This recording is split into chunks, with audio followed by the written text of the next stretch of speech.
basag yan. Pali yan, pre. Pasok yan. Pressure namin. Ito ang nangyari kasi. Ang bata kasi mabilis ma-fracture. Mabilis ma-fracture pero mabilis din maghilom. Ang bilis ng metabolismo ng bata. Kung mapapansin nyo dito, hiwa-hiwalay pa yung buto ng bata. Dito sa anterior view, kung mapapansin nyo, nakahiwalay pa yung mga buto. Ayan o. Ito yung ulna, ito yung radius, nakahiwalay pa. Pero kung mapapansin mo rito, tabingi. Ito, tabingi o. Bumaba yung ano niya, proximal bone niya. Ito kasi ang tawag dito, distal radius. Ngayon, iaangat natin ganun yan. Ibabalik ko yung pag ano, no? Sasakit yan. Normal lang na sasakit yan. Kasi ngayon, talaga namang masakit din yan kahit hindi mo galawin. Ang pangit lang, nakabengkong na yung ano. Pero ang ano niyan, sir, ano yan, hindi na yan siya mababalik sa 100%. Pero hindi ganyan, 70% na yan eh. Kumbaga nakita mo, umang na, halata. Isang linggo na yun eh. Isang linggo na? Kala ko hapon lang, sabi natin hapon lang. Sinabi nila sa akin nung nakarang araw. Nung last Monday nangyari. Mabilis kasi maghilom yung ano, dumidikit kagad yan. Ang bata kasi ang bilis ng metabolismo. Kaya malalambot pa yung buto nila. Pag nakita niya sa x-ray, kita nyo, parang putol, di ba? 18 pa po yan in X-ray sir eh. Eh no, parang putol-putol yung mga ano niya. Oh. Alam ba, ito, tingnan mo, nakapatong oh. Pero walang problema yan. Ang may problema sa kanya itong distal radius. Yung distal radius. Okay. Distal radius. Yun po. Distal radius suspicious for fracture. Kasi, alam mo nyo kung bakit nilagay na suspicious fracture? Kasi undecided yan kasi nga yung buto hiwa-hiwalay pa. Pero makikita mo, sa hulma ng kamay ng bata, bengkong. Ano mo? Oh. Oh, oh. Tapos, isa pa, yung tinatawag na oblique. Ganon siya. Ganon mo, Toy. Oh. Sira ang oblique niya. Diba? Kasi gumalaw na yung pinaka-joint ng ulna. Ibang ka bang 10 kilo lang sa loob? Okay, baguhin natin. Pero, mas gaganda yung itsura niyan. Tapos, pinabili ko si Aldrin ng bandage eh. Meron Ng na bandage. bandage. Babandage siya na yan. 1 buwan kalahati. Baka nga 1 buwan lang yan. Actually talaga, pagka medyo katulad niyang bata pa, 1 buwan at kalahati ang healing niyan. Pero pagka ikaw ay 30 na pataas, tapos na yung ano mo, 3 to 6 months. Pero yung ganito ka bata, mabilis lang yan. Ang bilis na metabolismo yan. Ito parang master wala ng chance. Ayan na, tarihin. Bawa na. Pa-practice na to pre. Ay, maganda. Pa-practice na suminti siya kaso bail ko nga eh. Ay, lalabas na po muna. Bakit? Wala pa. Hindi niya kaya. Nakaka to. Babalik natin pag ano. Ganon din naman yan eh. Kasi pag pinabayaan natin to, wala na. Yun na yung career niya. Pero mag-advise, mag-ano ka lang, talagang medyo may pain to. Kunti lang naman, kaya niya yan.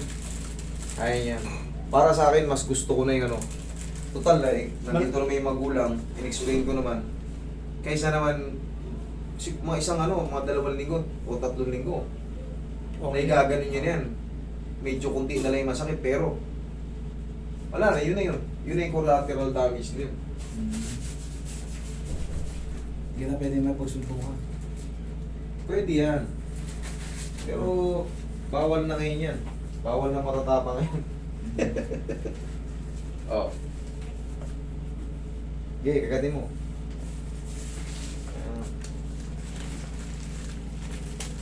Dito ka tingin sa akin. Dito ka tumingin para ano.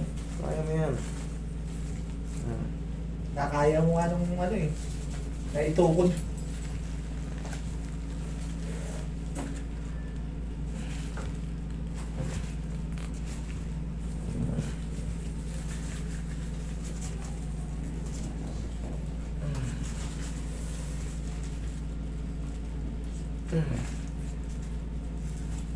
Last na.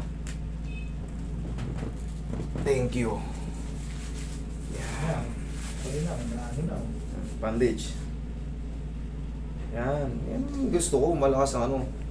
Kahit papano, hindi man siya 100%. Pero, Ay, balik. yan. Unang Ting iyak babasahin. lang yan. Unang babasahin. Okay, yan. Very good. Yan. Iyak mo lang kung may pain.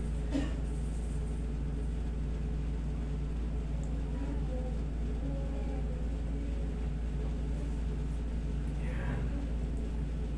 Lambutan ko lang.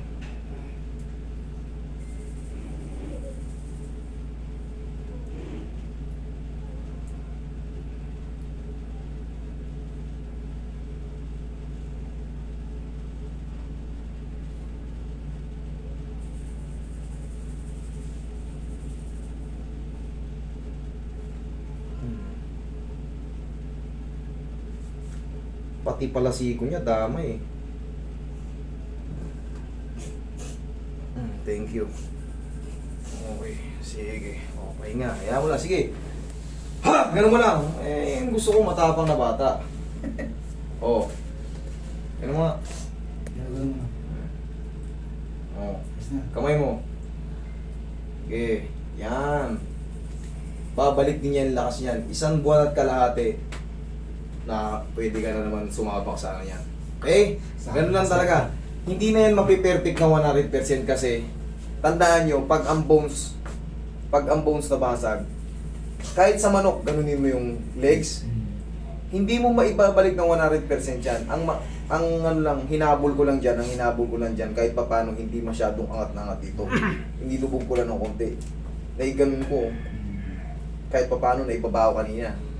Titiisin niya lang yung sakit kaysa habang buhay. Ang bilis kasi ng metabolismo ng bata. Pag gumaling yan, kitang-kita mo talaga na ano. Pero yan, meron pa rin yan, pero konti lang. Tapos mapipilit niya na yan, may ganun. Okay? Kaysa naman kanina, masama. Wala, hindi niya na magalaw. Alanganin yung pwesto yun. Ngayon, pwede na yan. O tapos, Toy, ay, pre, pagka ano, siyempre maliligo siya eh. Wag muna siyang paliguan bukas. Sa susunod na araw na. Tapos after niya maligo, bumili kayo ng panghaplas. Tapos ibalik mo lang ng ganyan. Hayaan mo lang palagi naka-bandage. Hindi ko yan hinigpitan kung mapapansin mo.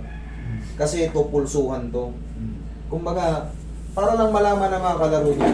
Kasi ikaw, pag nakita mo may bandage ang isang tao, babanggayin mo ba?